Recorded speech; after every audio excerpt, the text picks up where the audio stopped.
We'll start recording now. My name is Lacey Stevens. I'm a Senior Program Manager with the National Farm to School Network, and I'll be moderating today's webinar. The Farm to School Institute model, developed by Vermont FEED, is a unique year-long professional learning opportunity for schools, districts, and early childhood teams to build robust, sustainable farm to school programs. The Institute has been so impactful since its start in 2010 that states and communities across the country have been replicating this model to support sustainable development of farm to school in their own communities. So today we are really lucky to be able to dive deep into this impactful training model, understand the evidence base behind it, and understand how this institute is being adapted across the country. So we're really grateful to have you here, as well as our incredible panel of presenters today. Before we get started, a few housekeeping reminders for you. We do ask that you ensure that you are muted and remain muted throughout the webinar. Please use the chat box for any questions that come up for our panelists. We'll have a great amount of time for Q&A with our panelists at the end of the call. So please feel free to add those questions as we go along, and we'll have our panelists respond at the end of the session today. Again, this webinar will be recorded. So all registrants and attendees will be receiving a follow-up email with a link to that recording, a link to the slides, as well as any resources and links shared by our presenters today. Once again, please do make sure that you're muted, and we'll make sure that you're muted on our end as well. So to get us started, I would like to welcome you on behalf of the National Farm to School Network. National Farm to School Network, if you're not familiar with our organization, is a network of partners in communities across the country, working to advance just and resilient food systems through farm to school and farm to early care and education initiatives. And we do this by acting as a hub for information, networking, and advocacy. And for us, that means connecting people to resources, people to people, and people to policy. So today we have a great opportunity to connect you with some incredible resources and incredible people who are involved with this influential model of the Northeast Farm to School Institute, and folks who've adapted this work across this country in their own states. So we're going to start today by hearing from Betsy Rosenbluth. Betsy is the project director of Vermont FEED, a nationally recognized farm to school program of two partnering organizations, the Northeast Organic Farming Association of Vermont and Shelburne Farms.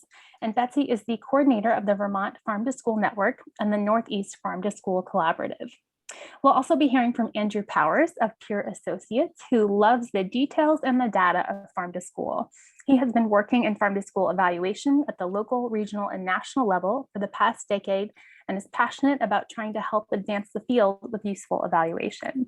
So after Betsy and Andrew set the stage to share with us about the Northeast Farm to School Institute, we'll be hearing from two states who have brought this model into their own state and their own work. We'll be hearing from Simca Horwitz, who is the co-director of the Massachusetts Farm to School, an organization promoting local food sourcing and education at schools across the Commonwealth. Simca has had a variety of roles in food and agriculture in the Boston area, including working as an organic vegetable farmer and farm educator, and overseeing a shared use commercial kitchen. We'll also be hearing from LeBroderick Woods, who is the program coordinator and farm to early care and education specialist for the Mississippi Farm to School Network. He is a passionate and energetic native Mississippian from Mound Bayou, a small rural town in the Mississippi Delta. We are so eager to hear from this incredible panel, and I am going to turn it over to our first speaker. Betsy, I'm going to get your slides here and welcome you to get us started. All right. Happy to be here, everyone. As Lacey mentioned, I'm the project director of Vermont FEED, which is a farm to school partnership of two nonprofits, the Northeast Organic Farming Association of Vermont and Farms. And we started in 2000. And I also want to acknowledge Jen Cirillo, who is the Director of Professional Learning at Shelburne Farms, who's been working on the Institute model since the beginning, and she'll be with us for questions too. So the question we had was, how can we get our kids, schools, farms, and communities on the road to well-being? And that's the next slide. And by well-being, we don't just mean physical health, but social and economic justice and environmental integrity. And probably everyone on this call knows at least one answer to that on the next slide, by getting more schools on the farm to school bus.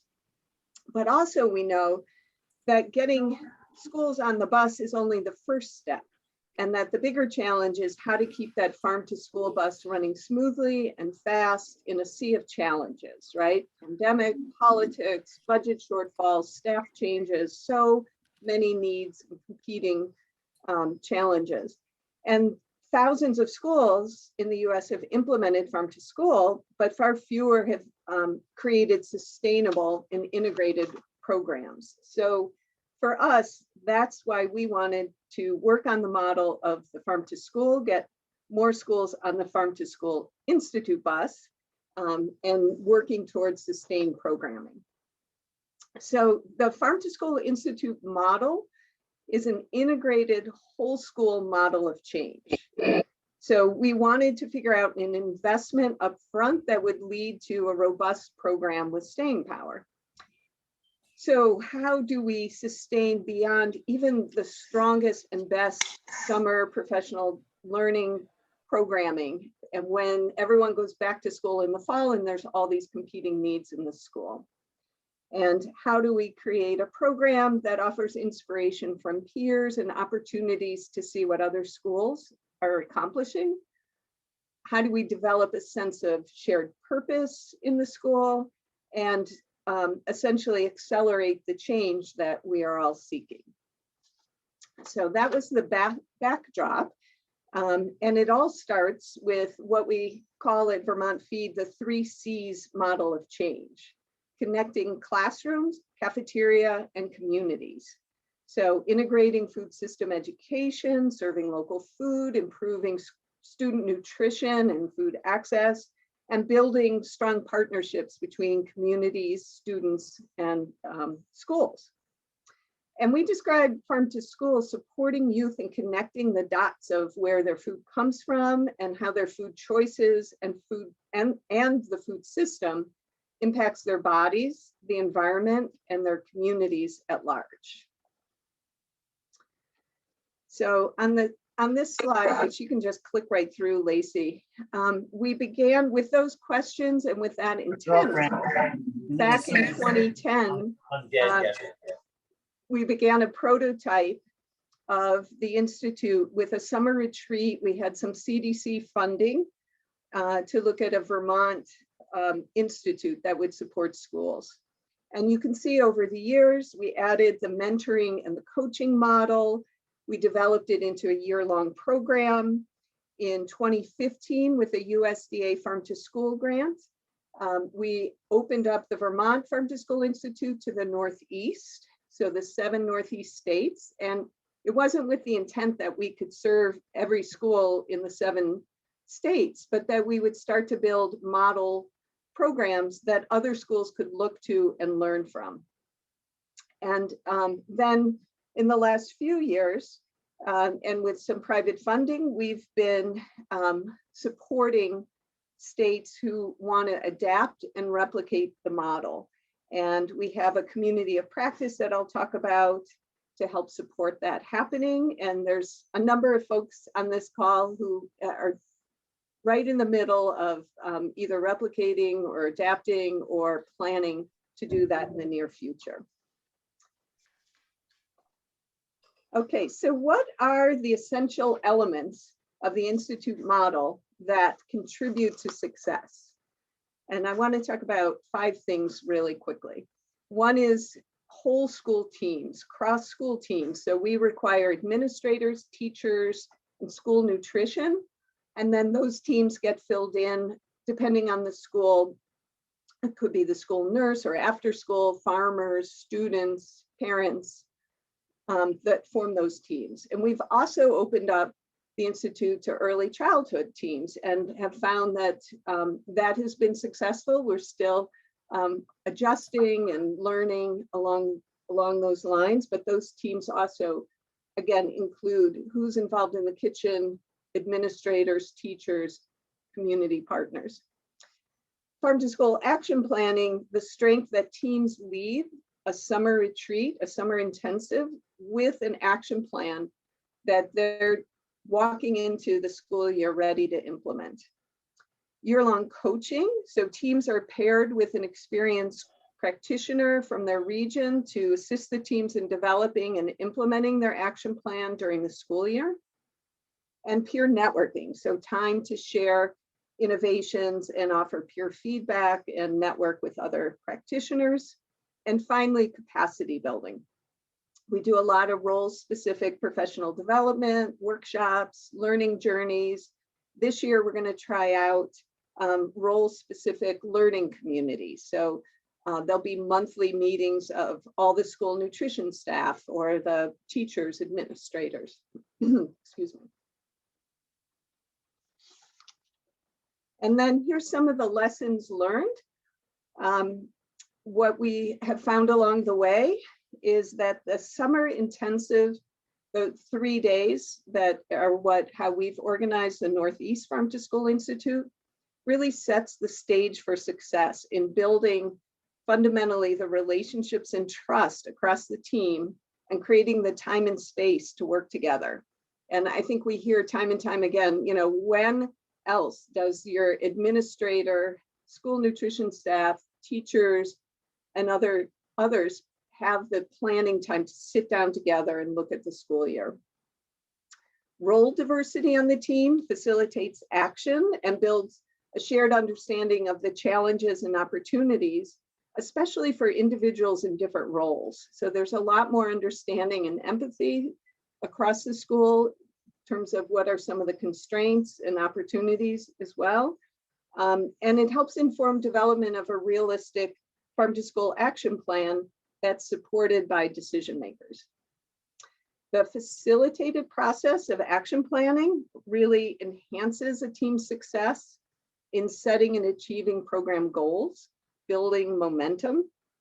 And finally, that the coaching is highly valuable. It's a strategy backed by research as well as our own experience that coaches really greatly accelerate the development of farm to school programs. So the next slide just shows you what we call the farm to school action cycle. And this is a little bit of the rhythm of the year-long institute. But the teams really are developing the skills and the capacity and a structure to move through this action planning cycle. And at the end of the year, it's not like they're done, that cycle continues. So the end of the institute year, they're revising their action plan, they're doing a self-assessment rubric again, and they're continuing on this path, making adjustments. And here's the next slide shows you a little bit of this of the farm to school rubric, the self-assessment that teams are using. It shows the spectrum from emerging and developing to deepening and thriving. And it helps teams understand what are the assets they can build on and where are their gaps. And the next slide shows you, the rubric has 3 sections for cafeteria, community, and classroom, and then a 4th section on integration and staying power. And the idea is that right at the beginning, teams are starting to think about how do we embed this? How is this sustained in the school and not just for the life of a grant or a program? And then the next slide shows you the simplicity of the action plan. This will look very familiar to any action plan, but it's really just 1 or 2 goals in each section. And it begins with a shared values statement for the team, which has really been instrumental in bringing team members onto the same page. We thought we would give you a chance to visit just for a couple of minutes the Northeast Farm to School Institute with the Harwood Union High School team. So we have a little video for a few minutes here. Welcome to our 2017-18 Northeast Farm to School Institute. Woo! Every state in the Northeast represented here this year, which is awesome. Group of colleagues and myself are here this week to bring together and formulate our plan to revitalize the FTS at our school. The summer retreat for the Farm to School Institute is not like a lot of kind of conferences that you would normally go to. This year we have some new colleagues that really have a strong interest. They've made connections, and we have pulled in our kitchen staff who really enjoy cooking from scratch. We want to bring in some of that piece where there's more authentic learning opportunities for our students. When we think about farm to school, we use it as a way to engage educators and schools in thinking about the really big issues that face the world today, about sustainability, about social justice, about environmental integrity and health, and a local viable economy. And so food systems, education, and farm to school really allow for us to connect to the bigger issues. 3 action steps are to implement the coordination, which Heidi and I will be doing, and kind of use that to create a job description, to research coordination models and funding for those models, and then to find funding and grant application approval policy. My role then on the other side is really just facilitating finding some of the good connections or technical assistance you need, and just while we're here in the retreat, just keeping us on pace of like setting some goals. What I find to be most beneficial about having the coaching model is for a team to be able to have somebody who's an outside resource who can kind of be a good mirror to them for what are their particular goals. As we kind of formulated our goals and our action plans throughout the course of this week, what we realized really is that we need a coordinator to help bring all of this together, to transform our cafeteria into the hub of our school. And if you have a meeting like once a month or like once or twice in the fall, I'd love to come for those. And I personally am looking forward to continuing the works with both my colleague teachers, but also the kitchen staff, who are amazing at our work. When I get to speak to educators about why farm to school matters, they often talk about farm to school as a way to talk about sustainability, as a way to really hook students in something that's local, something that is relevant. And we always hear that it's a really positive way to engage young people in their communities.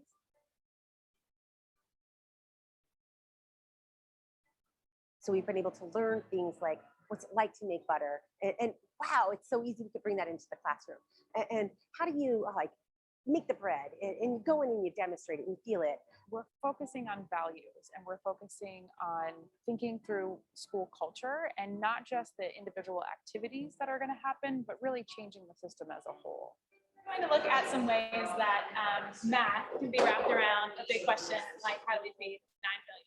But also you can bring our students back here. So the conference has been great at giving us a combination of workshop time, learning opportunities outside of the classroom, and engagement within our team time, which has been critical for us because during the school year, once we're back there at the end of August, it is much more challenging to find that time to really work on what are the goals, and then what's the time frame, and who's going to do what. We have a great template to go back to our schools in the fall and really implement some of these short and long-term goals. We couldn't have been in a more authentic place to learn how to do farms to school better.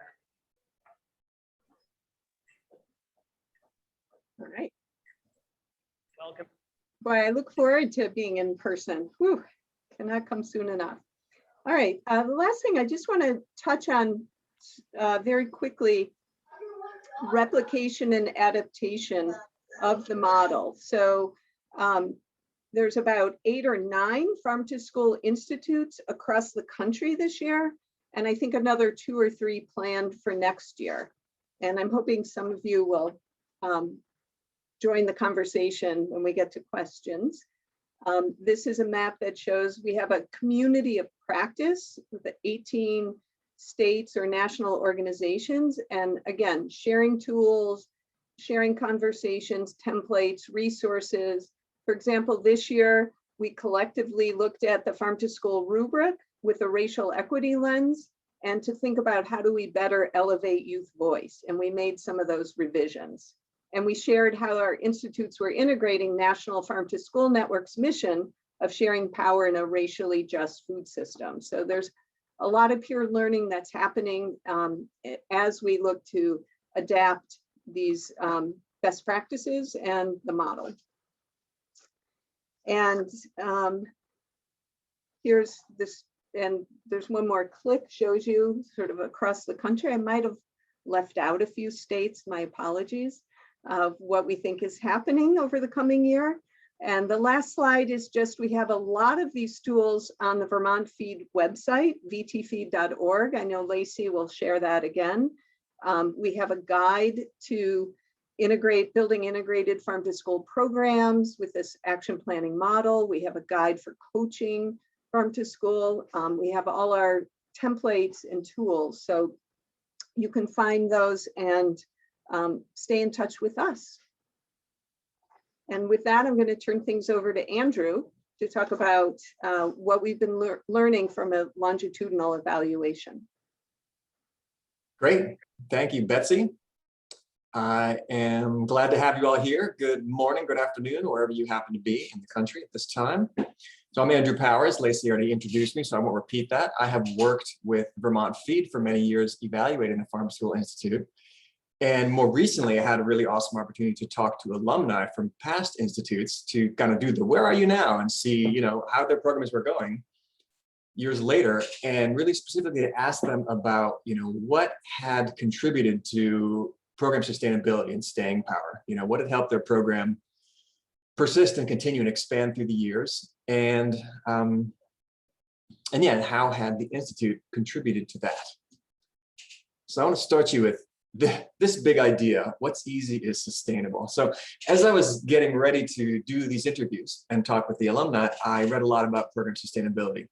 And because I'm a nerd evaluator, I was really into like, oh, there's lists of factors, and there's 5 of these and 6 of those and essential elements, and we're totally into all that kind of stuff. And I love that stuff. But when I saw this, it really struck me. It really rose above that in a lot of ways, because it's very simple. It's very true, and it's very provocative, I think, when it comes to farm to school, because I think when most people think about farm to school, easy is not necessarily what comes to mind. So I tried to use this lens, and we'll see if we can circle back around to it at various times, but I like this quote. I felt like it was worth sharing. So if you don't remember anything else that I said today, which I will understand because I'm going to say a lot, just what's easy is sustainable. See how that fits for you.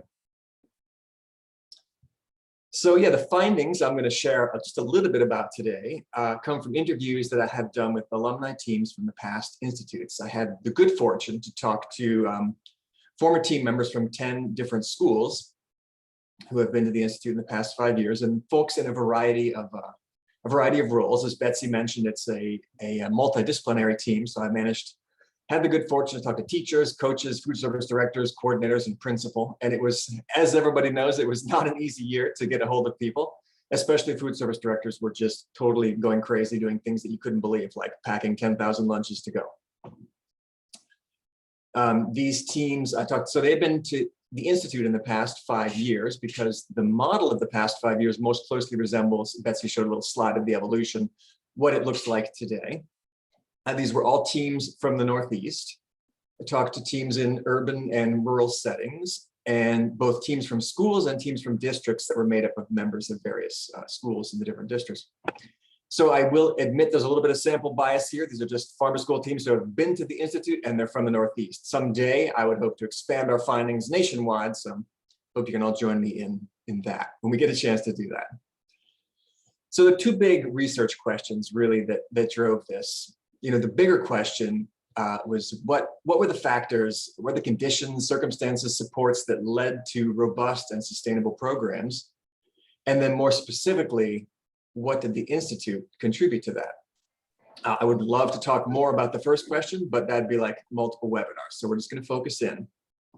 And you'll hear in what I talk about a lot of echoes. Betsy gave a nice slide on lessons learned. And this was from evaluations, sort of post-institute evaluations. You'll hear echoes of that. A lot of those themes persisted and had lasting value for the alumni.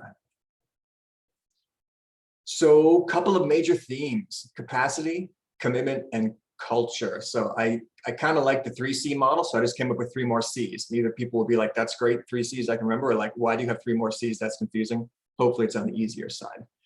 So like I said, a lot was learned, trying to keep it simple and stick with a few basic things. I'll just give you a quick overview to those 3. Capacity is really about the human resources and the infrastructure resources to get farm to school done. Commitment is all about relationships, buy-in, participation. Lacey, you're ahead of me. And culture. Oh, there we go. Capacity, commitment, and culture. So yeah, we'll talk a little more about each of those in the slides to come. And as you can see, even in that picture, how they're sort of overlapping, Evaluators, we really like to try to break things into like, okay, this, and this, but it's just not true in real life. Everything is mashed together. So if what I'm talking about has some overlap, you'll have to forgive me, but everything is connected, as we know. So let's jump in on capacity. Three big dimensions that sort of looked at in capacity. First one is like the actual skill to do something.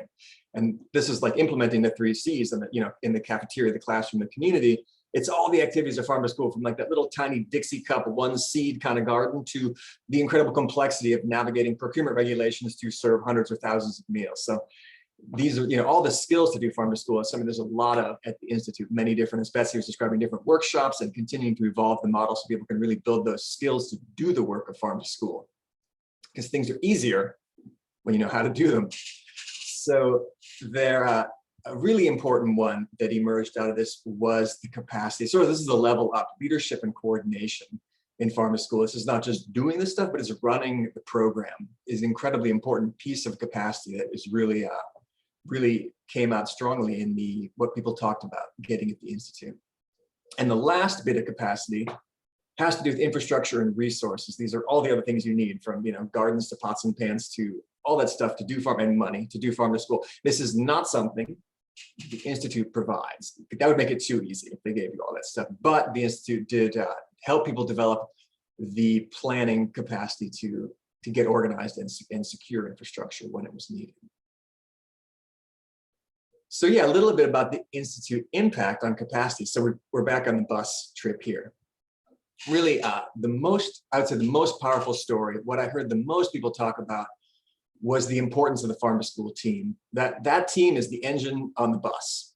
They're the ones who get it rolling and keep it going. And the Institute was a place often where like this was the first time that those teams really came together and were formed. And the other cases where like a team, added more people, but really got energized, existing teams. So yeah, these teams, really a strong team is the heart of a strong program, and taking these teams to the Institute was like turbocharging the engine and filling the tank on the bus. Or if you don't like that sort of carbon heavy model, it could be like put the awesome like Tesla batteries in the bus or something. You could take it electric, but the Institute really got these teams moving, and the teams are what keep these programs going. Just some quick ideas, about how the team was accomplishing that. Like Betsy was talking about, social capital is super important. And again, more so in the in-person model that we're hoping I'll get back to soon. But that time and space to connect is so vital. Relationships are really the glue that hold programs together. And Institute, as because it's a more in-depth model, more time together, creates the time to build those relationships that people can work together, not just work together, but know each other as they work together. And something else briefly touched on was this: connections across roles are really important for people to understand each other's jobs. A lot of folks, like, they don't, until they get there and really have time to sit down and talk with the food service director out of their context, they don't get how complicated that role can be. And so that mutual understanding across roles that's developed really helps people work together for the common purpose. And again, leadership and coordination, as I mentioned earlier, that supported process, Betsy shared that sort of action planning cycle, the capacity for running that process, developing a strategy and vision and action plan was a really important piece of capacity that was built. Teams aren't just leaving with an action plan, but they're leaving with the tools, the skills to continue that planning process. So let's jump into a little more on action planning. So yeah, this cycle that Betsy shared, action planning process, really, that is such a core piece of farm to school program leadership and coordination. A lot of folks told me, like, we did that again and again and again. In fact, we need to do it right now. Amidst the pandemic, everything's falling apart. They're like, we got to get the team together and look at what's going on and make an action plan. The action plan, it gives you this shared clarity about what to do, when to do it, who will do it. That helps a lot when it comes to getting things done, that sort of clarity. In fact, I had a whole other C about clarity. I had to cut down to 3 from 5. So one thing, as Betsy mentioned, she showed you the tool. It's simple. One interviewee told me it's nothing fancy, but it's got what you need to get the work done. So again, that was like, that's what's easy and sustainable. Like, action planning is not super hard with a monstrous tool. It's like just a simple process that is easy to learn and easy to repeat. So last but not least, let us mention the all-powerful coach. So the Institute model, as was mentioned there, includes, a coach who works with the team like a lot during the summer intensive and then supports them over the course of the year. And so getting a good coach, it's like getting this awesome, super highly skilled team captain for the year. It's just like injecting that extra capacity onto the team. And what the coach does, it depends really on the needs of the team. But some examples where a lot of it's helping just coordination, getting the moving parts together to make it happen, serving as a connector to different resources people need to get whatever they're trying to accomplish in farm to school, and also really building accountability. Like sometimes it just takes that person to be like, our meeting is next Wednesday. We're looking at the action plan. Here it is. What's going on? Like that role, really vital. And in the best case scenario, and a lot of folks were fortunate to be able to achieve this, was to replace that role of the coach with a paid position, whether a part-time or a full-time, whether it's school-based or district-based. Getting paid coordination was a huge sustainability factor. So what the Institute did was really to provide that, like, here it is for a year, gives you some time to try to figure out how do we get this funded, because that is huge for programs to have that kind of support. So summarizing capacity, in summary, we got action plans, we got teams, we got coaches. Is that easy?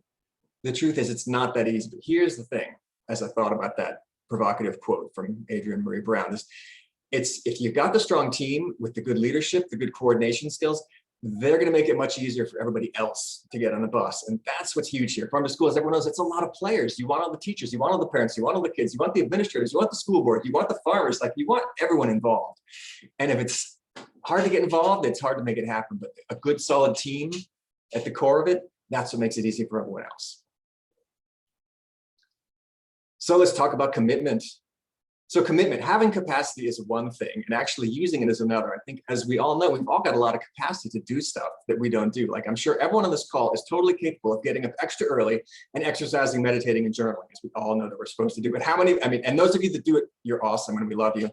And those of us that don't, it's because we don't have the commitment. We know it takes that commitment. So you got to have that to use your capacity. And so, what is commitment about in this case? It's about relationships, getting serious. And can you give me the little other pieces of my slide, Lacey? There we go. So yeah, having versus using capacity, relationships, getting serious. So farm to school has a lot of, as I was saying, a lot of relationships. It's people's individual relationship with farm to school and what it is, how you want to engage with it. But between the different stakeholders, between the school and the community, lots of relationships. Farm to school commitment is about really deepening, not just having a partnership, but having like a serious one. People are into it. So commitment is really important for sustainability. I'll give you some bits of evidence of that. If I'm talking 1,000 miles an hour, I apologize. There's a lot to share, and time is short. And you can rewatch it on slower if it helps. So one thing I heard a lot about was just the energy of the Institute, getting all those teams together, all those great presenters, all that action really got people committed and bought in. They're like, I can see what this is. I'm excited about it. One coordinator who I talked to told me, like, it was such a great way to get the teacher buy-in. The teachers that went to that, they became the #1 champions who are still doing it, who are still really into it.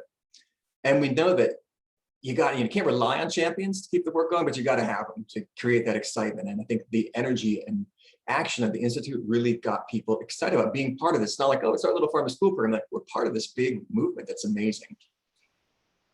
So, also heard about, on the next slide here, support from administrators. Anywhere you look in the program sustainability literature, it's gonna be like administrative support. I think it's on the rubric. You've got to have it.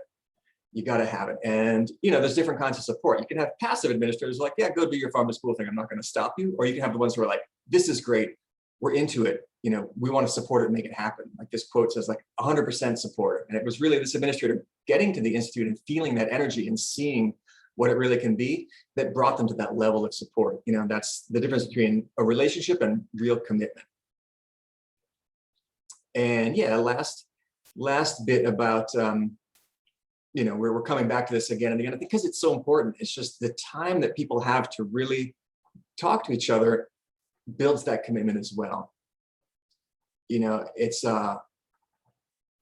This was a piece of a really long quote that was beautiful, where someone was literally weeping as they recalled how awesome it was to just have that time to connect with people and talk about their work and the importance of it, how they felt about it. But when you get that when you get those relationships, you combine that with like this vision and the action plan. It's that gives you the shared sense of purpose. I feel like that's the piece there. It's like shared sense of purpose is what's going to build that commitment. And so the Institute is really helping put those pieces together that can build the commitment. So one other gigantic one, culture is so many things to so many people. It's a big bucket. There's a lot in there. We're only going to pull a few fish out of that bucket and talk about them. And culture, again, it's not something that like is super easy to move, like shifting a school culture, but we know it's really critical for program sustainability. If it's not in the water, it's not in the culture of the school, it's going to be hard to make it last. Something else is going to push it out of the way. Schools have so many different mandates and priorities to deal with, but it can get in there. So let's talk a bit about what some of those elements are and how the Institute has supported that. A really big piece is just it's got to be aligned with what the school is into. You know, the schools, their goals, their values, their norms. You know, lining up farm to school with what a school has already prioritized is really, really important in terms of getting to the culture. And another piece is just, it's got to be both prioritized, but also very visible. You know, teachers need to see each other doing it. You know, when everyone's like, oh, farm to school, if the garden is out front, we see the kids in it, the community sees it happening. If everybody knows the stuff that's on the menu, like farm to school has got to be visible to become a part of the culture. It can't be, you know, I've got a teacher doing amazing stuff, but nobody knows about it. Like that won't be sustainable. And another important piece of culture is just like, this is sort of, you know, so I'm probably getting a little preachy sounding and not evaluator and dry enough, but, you know, trying to keep it live in the afternoon here. You got to believe in farm to school, the real value. You could believe it and communicate that belief. It's not just like the newsletter, the little backpack flyer. It's not like, here's what the kids did, but it's like, here's why it matters. It's really when folks believe in farm to school and understand the why and the value of it, communicate that really helps build the culture around it. So let's say a few more bits about culture. A really important piece or sort of a benefit of it is once you've got it in the culture, then it can help it stick around and be sustainable. And you can lose that champion. You can have an amazing teacher who does it all. And if they move on to some other job, but it's in the culture, like it'll keep happening. It'll keep going. Like I think there's a lot of programs and not every school who's been to the Institute gets it in the culture.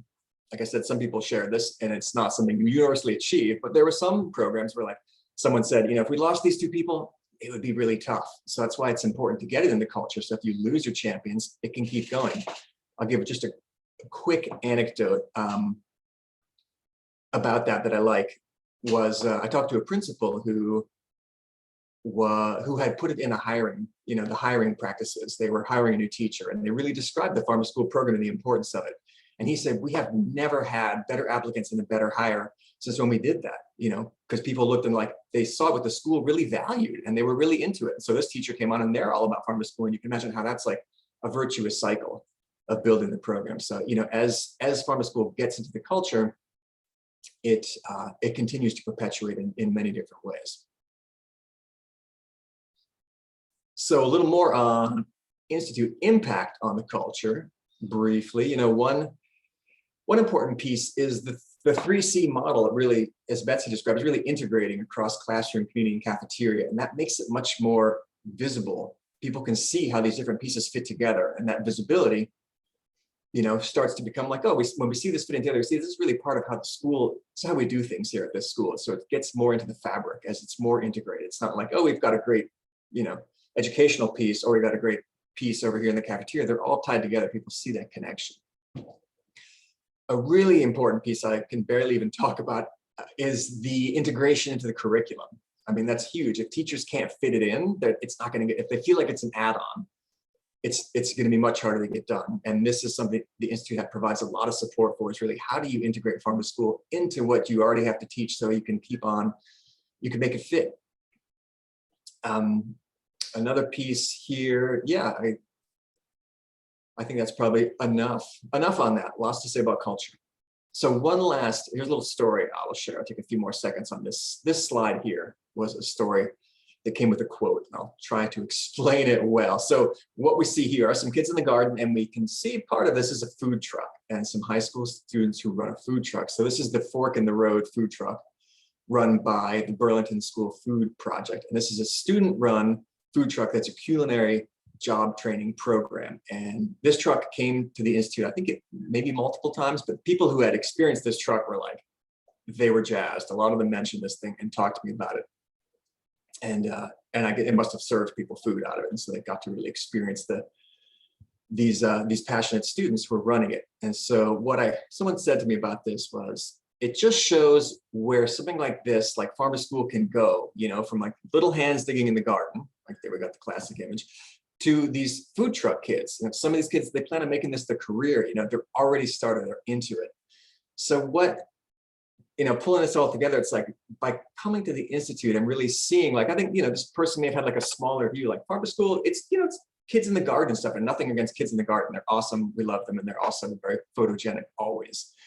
But I think a lot of folks don't envision something as intense as like, well, here's kids who are actually like starting their culinary careers, running this amazing food truck. They're fully like competent adults out in the world doing this amazing extension of farm to school. And I think to see that and to experience that sort of as a group and as a group of teams, really, that was so powerful for people to see that, and really to see the full potential of what farm to school can be. Like, I think that people can under-imagine how much can come out of farm to school. I'm sure everyone on this call has amazing experiences to share that are equal to or more amazing than this food truck, but a lot of times folks haven't experienced that. So, you know, being able to come together as a group of teams and share and see the full possibilities of farm to school, that really helps to build that the understanding of the why, you know, the passion for what it is. The value of farm to school is so many things, from kids in the dirt onto, you know, high school students starting their careers in culinary fields.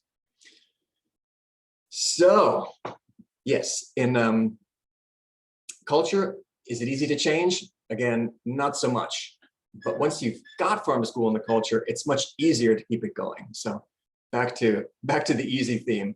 You know, these things aren't necessarily easy to start, which is why the Institute is a pretty intensive model, but you get them started and sustaining it becomes easier. So yeah, I think on to the end, final slide. So yeah, again, what's easy is sustainable. What the Institute can do is get that strong team, well, capacity built team driving the bus. And that makes it easy for everyone else to get on a ride and join the party. So that was a lot. Thanks for listening. There will be a brief report summarizing this and more that will be coming out sometime pretty soon as I finish writing it. And I'll be happy to share that. And yes, and we'll have some time for questions now. And there's my contact information. Feel free to reach out with any more detailed questions. And with that, thanks again for entertaining me this afternoon. And I will pass it off to Simka to tell us about adaptation and replication of the model. There's my contact information. Feel free to reach out with any more detailed questions. And with that, thanks again for entertaining me this afternoon. And I will pass it off to Simka to tell us about adaptation and replication of the model. Great, thanks so much, Andrew. It's really great to be here with everyone. As Lacey said at the beginning, I'm Simka Horwitz. I'm the co-director at Massachusetts Farm to School. So we are a statewide organization. We've been around since 2004 and really got our start sort of very much focused on kind of the cafeteria part of the 3 C's, really as kind of an agricultural economic development organization.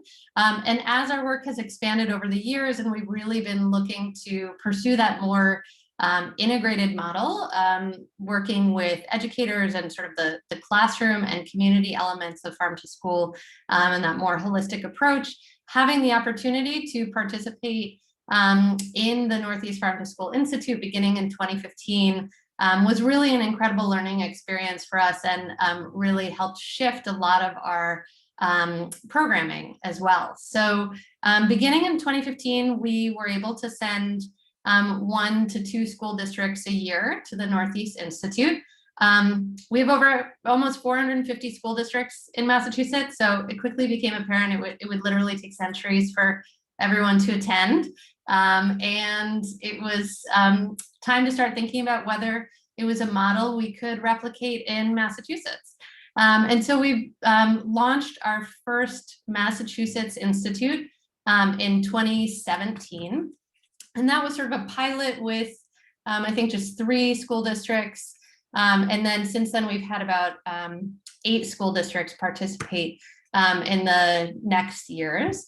And in terms of what the model actually looks like, we really kept most of the same components. And that's what's made it really kind of easy in a lot of ways to actually adapt for use in our state. So many of the tools have already been developed and tested and tweaked in Vermont or in the Northeast that there's such a foundation to pull from. So we similarly recruit interdisciplinary school teams. We use the coaching model, also same kind of action planning and RUBRIC that's used in Vermont, providing peer networking and capacity building. You guys probably saw from the slides the unbelievably beautiful location that the Northeast Institute is held in. We do not have a Shelburne Farms, a gorgeous working farm on the shores of one of the Great Lakes, but it was clear to us how important that sort of time and space for people to come together in an environment that felt different from their school really was. And I saw in the chat a question about like, how do you get buy-in from people to want to attend? Part of it is that particularly, when this is able to happen in person, we make it really attractive for them to attend. So it feels a little bit like a retreat in something that is different from their regular school day or some of the traditional professional development that they might be exposed to. So, we didn't have our own working farm, but we looked for a place to host our kind of kickoff retreat that had some of those same elements where people could be in a space that itself felt inspiring, that had some kind of connection to agriculture, and also could provide some opportunities for experiential learning. So we've held it at an educational working farm. We've 2 years did it at an old Shaker village that's in the western part of Massachusetts. And this coming year, we'll be holding it at a different kind of working educational farm outside of Boston. So moved around to a couple different sites that sort of fit what our capacity is. But again, a place where people can be in an inspiring location and feel like they're being really treated well while they're there.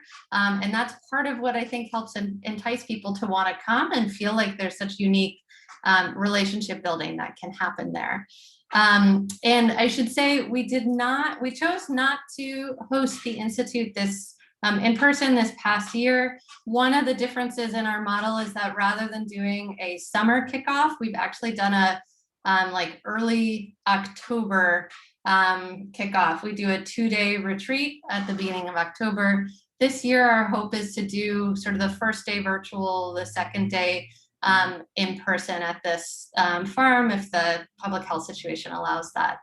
And I think we did really learn some things in this past year also in terms of the value of peer networking. Again, rather than recruiting a new set of schools for this past school year, since we knew we wouldn't be able to meet in person, we decided to focus on supporting alumni of the Institute. There's now around 25 districts that have either participated in Massachusetts or in the Northeast Institute, and to provide monthly or sort of ongoing peer networking opportunities, because what we were hearing was that so many of them with the pandemic unfolding just wanted a space to touch base with peers about how they were handling whatever the latest crisis was, even if it wasn't like directly related to farm to school.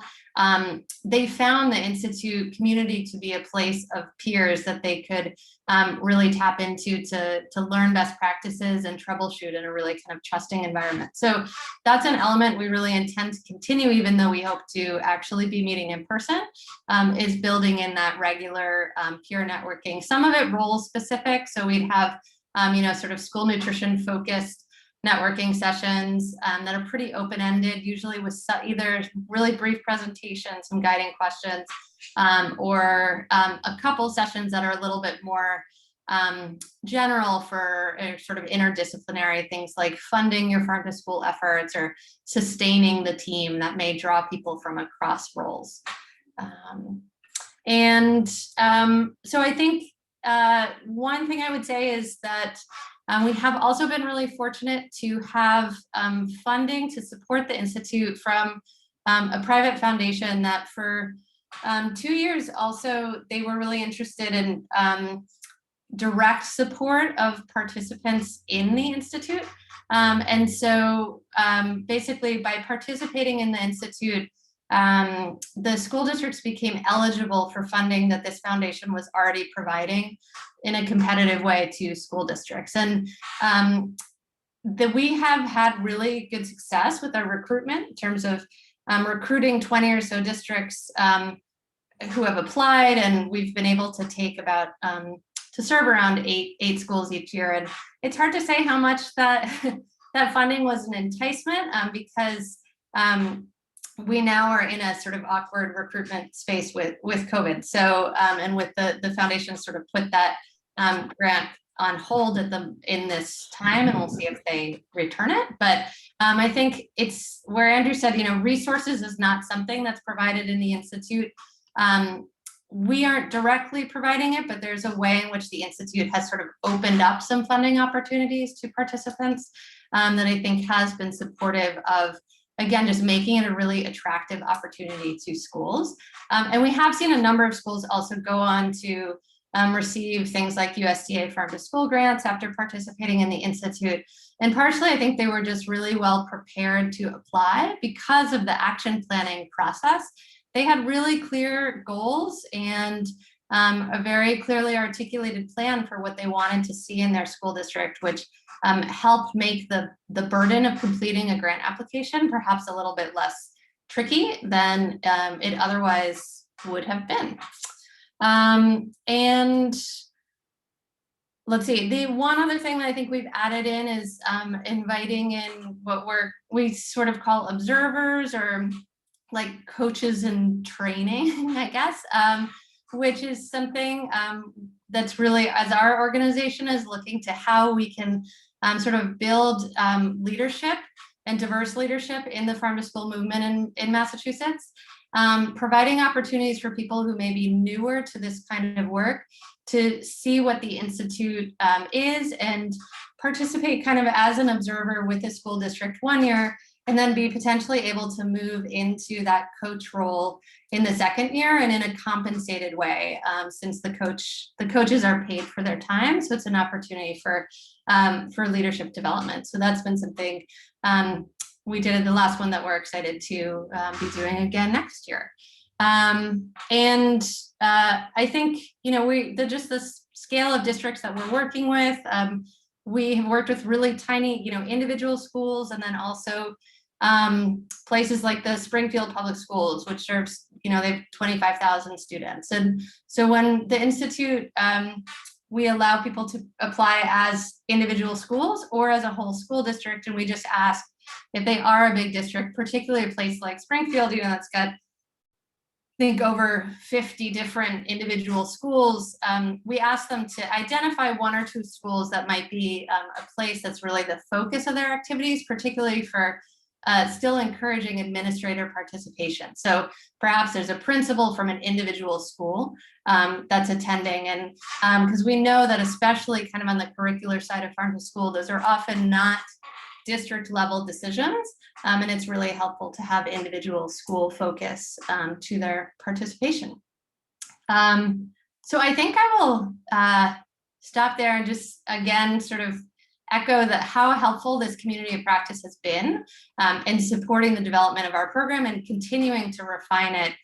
So that's something we really value still being a part of, and hope that many of you will be joining it in years to come. And with that, I'm going to turn it over to LaBroderick to tell us about the model in Mississippi. like Betsy introduced me earlier, I'm a graduate, so I won't go back into that again. But one thing that we did, we basically took a lot of what Vermont did, and we kind of altered it to fitting ours. Now, if it wasn't broken, we didn't, we didn't fix it to some degree, if you will. But we tailored it as much as we could to the audience and to the people that we will be dealing with. So we've done it. This is our third year. The first year we did we did 3 teams, all of which were K through 12. And then the second year we did 2 K through 12 teams with the addition of an early childcare center, because we are trying to reach out to that group as well. Because if you catch them there early, you can make a big change by catching them younger and earlier in their life. Now, this year is going to be slightly different because we are coming off of this pandemic, and everybody's so much uncertainty, and people are still trying to figure a lot of different things out. So we decided that this year would be better if we made it more of a celebration. So what we're going to do this year is we're pulling the previous 6 teams together. We're going to have them to kind of celebrate and share their wins that they've experienced over the years. Because see, one thing about working in schools and inspiring, I saw one of the questions that asked, how do you motivate someone who's already busy? You give them examples. You put examples in front of them. So those teams that we've worked with in the previous 2 years can be models for the next. So they can say that we're just as busy, but guess what? We were able to do X, Y, and Z, even if it's small things. And one thing I want you all to keep in mind, that if you're doing this for the first time, or if you're doing this for your 5th year, 6th year, whatever, one thing that you have to remember is you want to keep everybody inspired to do this type of work. Like, you want to let them know that this is already tied into what your mission is, and that's the benefit of the children. And so if you're adding this healthy eating component, you're not reinventing the wheel so much as giving them insight of a different way of how to explain things. For example, when I was teaching, I taught for about 4 years. I taught 6th, 7th, and 8th grade science. When it came to discussing bacteria, when it came to discussing animal, plant cells, things of that nature, I was literally taking my students out into the garden. I would pick up fine fungus and show them that this is a good fungus. There's a purpose for this fungus, because without this fungus, your plant doesn't grow the way that it needs to. So I infused that into what was already in the curriculum, what was already being used as teaching methods. I just altered it a little bit way to make it more real world, and to have the students well-rounded as well, and make them more comfortable with being out there in the dirt, and understand the importance of eating from the earth and not just supermarkets all the time. So that's one example in particular that I use as a former educator when I was before even moving into this space. And keeping when you're doing your practices, the community of practice, this concept is very powerful. It is extremely powerful, because if you can get that first, like we got that first group off of the ground, that first 3 teams off of the ground, and we got them to see the importance of this. And I don't like using the term buy-in, because I'm not selling you anything. I think our ideal genuinely is to what's in the benefit of the children, and that should be our focus. So I don't necessarily like using terminology such as buy-in when it comes to this, but if you can get them to see the benefit and understand how important it is, that will be a trickle-down effect. And that's kind of what led us over into our second year. We had a wonderful core of teams from that first year that was so motivated and fired up when they were doing in the fall, when they went on to do their farm to school activities. Other schools saw the recordings and heard about it, and they were reaching out to us and want to know, how do we become a part of this? And it's all about, like I said, that excitement, getting the ball rolling and letting them know that this is not something you're selling to school. I don't want to overwork you. You're already doing the work. It's more or less about broadcasting and showing the work up front, because you're doing it every day. If you're serving, and we're here in Mississippi anyway, if you're serving sweet potatoes in your cafeteria, 9 times out of 10, that came from Mississippi. Why not just say that? You may not be able to identify right off where it's come from, but that most of these sweet potatoes are coming right from within the state. And so those many victories are ways that we explain them, like, you're not reinventing the wheel. We don't want to put any more work on you. We just want you to understand the importance of just saying certain things, or just pointing certain things out in your day-to-day work and the things that you do. One of the second important points that I always try to go into these with is, when you get the team in line, once you've actually gotten your food service director, parents, teachers, whoever those teams are, once those teams have gotten involved, you have to teach to some degree the position and not the people. Because you're going to have turnover rates in school districts. In any school district, I don't care how wonderful, I don't care how poor, you're going to have turnover because people are going to retire, people are going to move on to further endeavors. And so what you don't want is the ball to be dropped because that person moved on. So one thing that we always coach and teach with our teams is understanding that if I'm the person that does all of the garden tools, I need to teach someone else how to properly do this garden tour as well, because what if one day you have a tour and I get sick? Just even in a temporary inconvenience, you want to teach the position and not the people all in per se. You want the person obviously to be good at the craft and the position, but you want that position to be able to be filled by whoever is on the team and whoever's dedicated to this type of work, because that's how you build on and you get more involvement from the community. You get parents. I can't tell you the number of parents who find out that students were doing work in the garden. They want to know, how can we get more involved at home, especially at early child care centers, because when you get those young babies talking about planting and growing and getting food from the earth, like having those discussions with them, and they go home and share that with their parents, regardless of how tired their parent is or how much they work, they hear that. And they internalize that because their child is saying something that they may have pushed out of their mind because they're so busy with work and focusing on everything else. And it may take them back to a place when they were kids, when their grandparents did some of this, gardening and having these things in their home. So I went off on that little tangent, but just understanding that, teaching that position and getting the whole team involved, not working in silos within those teams, how beneficial that can be. Let's see, what was one of the other? We did implement evaluation metrics, and Sonny's on the call as well, but I can't recall if we started off based off evaluation metrics, but I do know that we do evaluations based off of every institute that we've done thus far.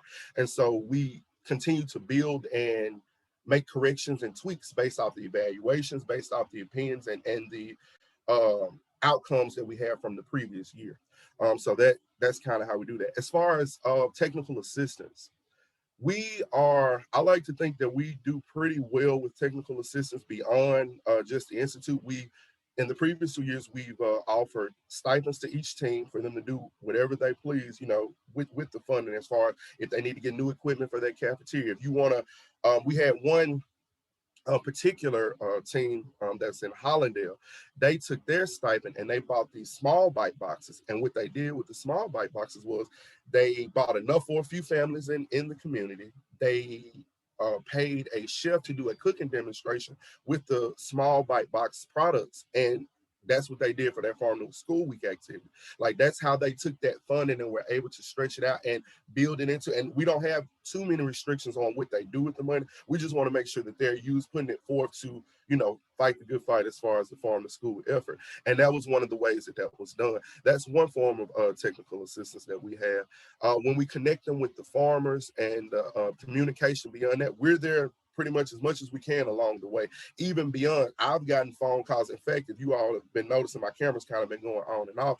I've gotten phone calls here recently about work that we've done and how to assist other teams, because people are asking, what funding do you have? Do you have any funding available? Or do you have, when is the next institute? When is your next regional meeting? So I get these calls relatively frequently, and I'm not deterring these calls because we're no longer doing the institute. This is a continuous thing, and I'm with all of my teams as much as possible. So if they need me throughout the year, if they call me, I'm going to pick up my phone. If they send me an email, I'm going to do my best to reply back as soon as possible. So that, as you being a technical assistant, you being a part of this and hosting this institute, I think it's very helpful that you keep your face out there as well, because that continues to build on morale, because it doesn't look like you just came and you wanted me to be there for this one day and then I don't hear from you again. So I never wanted that to be something that was looked at as far as how I handle things or how I go about doing this work. I want it to be a certain level of authenticity. And if it's something that, and don't ever feel like you have to sell these dreams. Please be real as possible when you're speaking with your team, when you're working at these institutes, because we want to be realistic, because you will hear a lot of these beautiful, beautiful, huge ideas, but in the grand scheme of things, that they can't be obtained instantaneously. But what you do is you hone those things in. That's why those the rubric and And the planning documents are so good. The action planning documents are so wonderful because you get to home in on how you can baby step your way to that. I don't like to think of it as it's impossible to do. It's just not going to be instantaneous. So you have to be aware of that and know that there are steps that I have to take in order to get to this ultimate goal that I want to. So it's not impossible. You don't want your teams to be in over their heads initially, because that's how you get burnout. That's how you get people that are reluctant to doing this anymore. Look, I got enough on my plate as it is. And so you don't want that. And to avoid that, you want to be able to as spoon feed it or get it as into small bites as possible. No pun intended with that. But you want to be able to give it to them at a point where it's not overwhelming. It's not okay, so you got to go find a farm. You have to shop with this. You have to procure food from this farmer. You have to cook this food in your cafeteria. Like, no, that's overwhelming, because as of right now, I already know I have a set plan of how to do things, and I'm not trying to get off of that. You have to work things in. So maybe if you're still getting all of your food from your processing company or whoever it is, let's just try getting sweet potatoes from this farmer this month. And let's see how that goes. And then you continue to build on top of that. Like I said, baby steps, and every victory is a victory. I don't care how small, I don't care how huge, because that's how we continue to propel this work and keep this conversation going, letting it be understood that is no such thing as huge victories or small victories. All victories are victories, and you have to count them as such. Because at the end of the day, when you are finished with this, regardless to how your institute, whatever the case goes, you want it to be understood that your primary goal is to get this to these babies, get this to these children, the proper food that they need, understanding the proper eating and the processes that come along with it. So I hope that I've done pretty well with answering everybody's question. I hadn't done too much rambling. When I get excited, I kind of do that. But I'm going to turn it back over to Lacey for our continuation of the program. Thank you all. Fantastic. Thank you all so much. This is just such great insight, such incredible resources, and wonderful to hear how this has grown and is so adaptable, and how Simca and LaBroderick have really brought this and adapted it to the needs of their community and of their state. We do have just a few minutes for Q&A, so please continue to add those to the chat box, and we'll get to as many questions as we can, and we'll perhaps ask our presenters to follow up for any questions we can't get to. But the first question, and this is for Betsy and Simca and LaBroderick, would love to hear perspectives from all of you.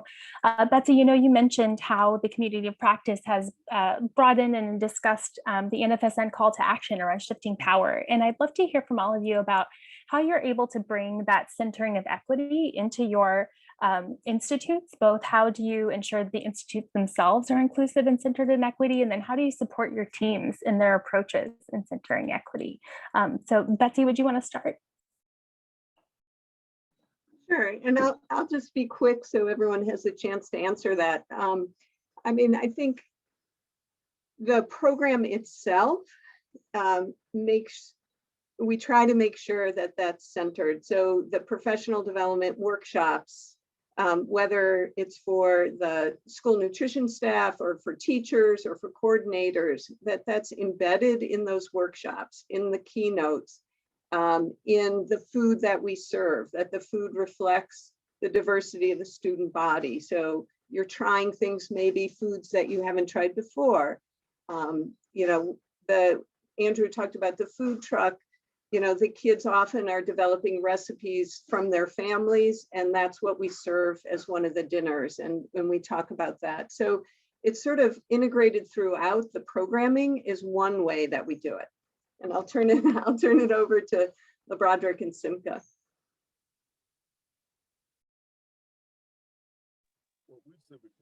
We have a workshop that we do every year during our institute about equity and just discussing and having those discussions centered around it, because many of our teams are minorities. And so these are discussions that are naturally had on a day-to-day basis. So when we get in this space, we kind of we discuss it a little further, but we also try to problem solve, if you will, as much as possible when you're dealing with these type of topics. So it's embedded in our workshops pretty well like that. But like I said, it's kind of a day-to-day conversation with many of the teams anyway.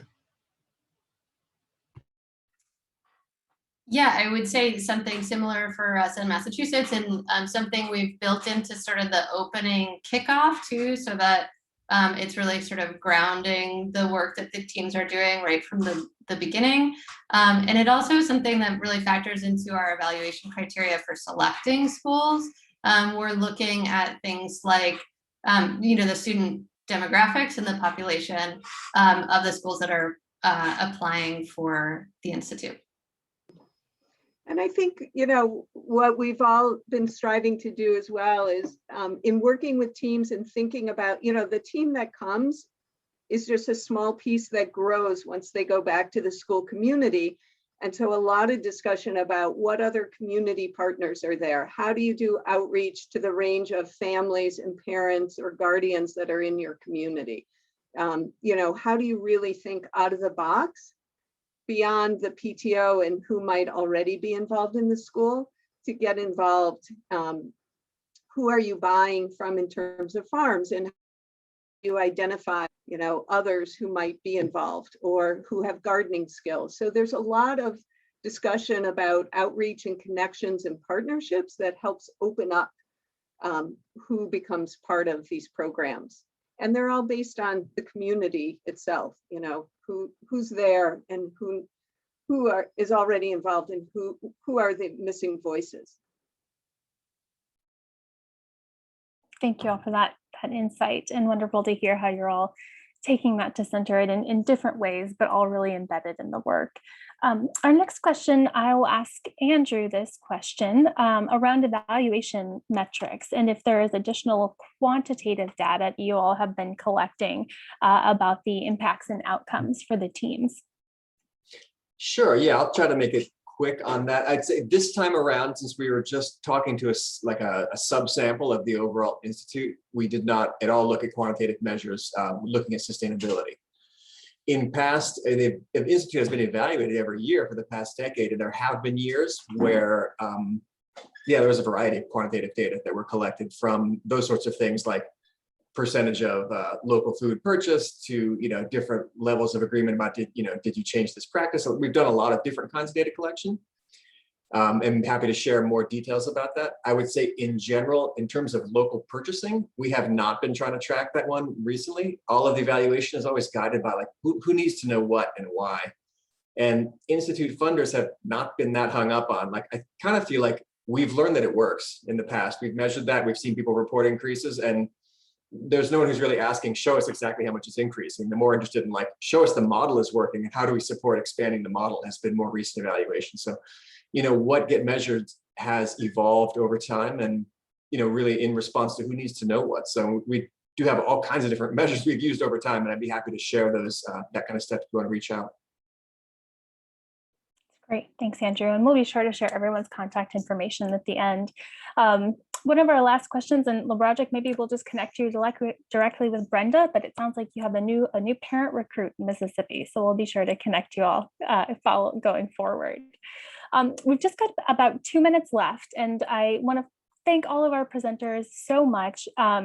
And I'll share their contact information briefly if you need to connect. As Betsy mentioned, this is a growing movement and a growing community practice of folks that are interested here. And I hope that this only continues to grow.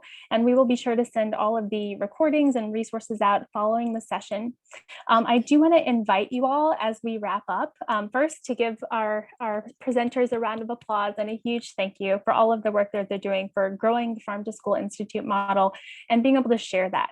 I think it's really special for something that has emerged at a regional level to be able to expand this way. And want to thank Betsy and her team for being so open and so sharing of what is working and to be able to allow that to be replicated across the country. So thank you all for that. And thank you all for your presentation. And let me give you a great round of applause. As we wrap up, I want to invite you all to continue our farm to school conversations. I'm going to share my screen here and invite you to an upcoming event that National Farm to School Network will be hosting on June 23rd. We will add that information into the chat box and ask you to join us for our virtual community gathering. We'll dig in even further and be able to build on some of the ideas our presenters have shared and think about how the work of Farm to School can shift power and cultivate justice in our community. So please join us for that. We'll send the link and share the resources and information in the chat box. And I'll finally leave you all with the contact information for all of our presenters today if you'd like to get in touch with additional questions, and we'll also share their information in our follow-up email. So thanks to all of you for joining us and spending the time this afternoon. And again, a huge thanks to our presenters for the work that they're doing and for being willing to share all of this great work with us today. Have a great afternoon, everyone, and we hope that we'll see you on June 23rd.